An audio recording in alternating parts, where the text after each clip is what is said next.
श्रीमद् भगवत गीता के 11वें अध्याय का महत्व। श्री भगवान जी बोले, हे लक्ष्मी, अब 11वें अध्याय का महत्व सुन। एक तुंगभद्र नामक नगर था, जिसके राजा का नाम सुखानंद था। वह श्री लक्ष्मी नारायण की बहुत सेवा करता था। वहाँ एक ब्राह्मण बड़ा धन्य पात्र विद्वान पंडित रहता था। उस ब्राह्मण का नियम था, नित्य श्री गीता जी के 11वें अध्याय का पाठ करता था। और राजा भी नित्य श्री लक्ष्मी नारायण की सेवा करता था और पाठ भी नित्य श्रवण करता था। ऐसे ही सेवा करते करते बहुत काल व्यतीत हुआ। एक दिन राजा घर को गया। उस दिन बहुत से अतीत देशांतर फिरते फिरते उस नगर को आए।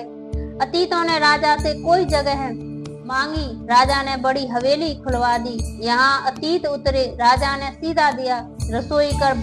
अतीत बड़े प्रसन्न हुए और अमृत तुल्य वचन बोले। राजा उनके दर्शन को गया। राजा का बेटा भी साथ था और कई भृत्य भी साथ थे। राजा उस हवेली में आया और जो महंत था उसके साथ राजा बातचीत करने लगा तथा राजा का पुत्र खेलने लगा।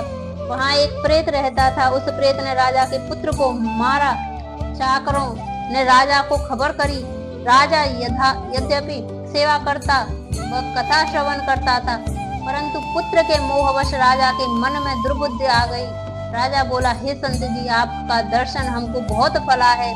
एक पुत्र था, वह भी प्रेत ने मार दिया। तब संत बोले, हे राजन, चलो देखें कहाँ है तेरा पुत्र। राजा, ब्राह्मण, महंत सभी वहाँ आए और जहाँ राजकुमार मरा पड़ा था, तब ब्राह्मण ने कहा, अरे प्रेत, तू इस लड़के के पर कृपा दृष्टि कर, जिससे यह लड़का जी उठे। और मैं तुझे श्री गीता जी के 11वें अध्याय का पाठ सुनाता हूँ। तू उसे श्रवण कर, इसमें तेरा कल्याण हुआ।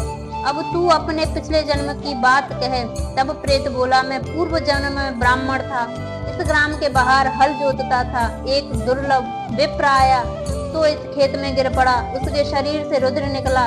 तब एक चील ने उसका मांस नोच खाया। मैं बैठा देखता रहा। मेरे मन में दया न आई कि उस विप्र को चील से छुड़ा दूं। इतने में एक और विप्र आया। उसने यह देख मुझसे कहा, अरे हल जोतने वाले विप्र, तेरे कर्म चांडाल जैसे हैं। अरे निर्दयी, तेरे खेत के पास विप्र का मांस चील तोड़ खाती है और तू आंखों से अंधा है, उसे छुड़ाता नहीं। अतः तू मेरे श्राप से प्रेत योनि पाएगा। तब मैंने उसके चरण पकड़कर कहा, मेरा उद्धार कैसे होगा। उस विप्र ने कहा, जब कोई तुझको गीता जी के 11वें अध्याय का पाठ सुनाएगा तब तेरा उद्धार होगा। प्रेत अपनी कथा कह चुका। तब विप्र ने राजा से पूछा। राजा ने कहा, इसका उद्धार करिए और मेरे बेटे को जीवित करिए। तब विप्र ने गीता जी के 11वें अध्याय का पाठ करके प्रेत पर जल छिड़का, जिससे प्रेत ने अधम देह छूटकर देव देही पाई और राजा का पुत्र भी सजीव हो प्रेत योनि में श्याम सुंदर चतुर्भुज रूप हो गया। स्वर्ग से विमान आए, उसमें बैठकर वह प्रेत स्वर्ग को गया और राजा का पुत्र भी गीता के 11वें अध्याय का पाठ सुनने से श्री नारायण जी का भक्त हुआ। वह भी विमान में बैठकर बैकुंठ को गया। तब उस ब्राह्मण से राजा ने भी गीता के 11वें अध्याय का पाठ श्रवण किया और मन ही मन कहा, पुत्र पुत्री कोई नहीं। ऐसा सोच विरक्त होकर वह गीता जी के पाठ कर तुलसी में जल डाला करे। इस प्रकार वह राजा भी परम गति को अधिकारी हुआ। 11वें अध्याय का महत्व समाप्त।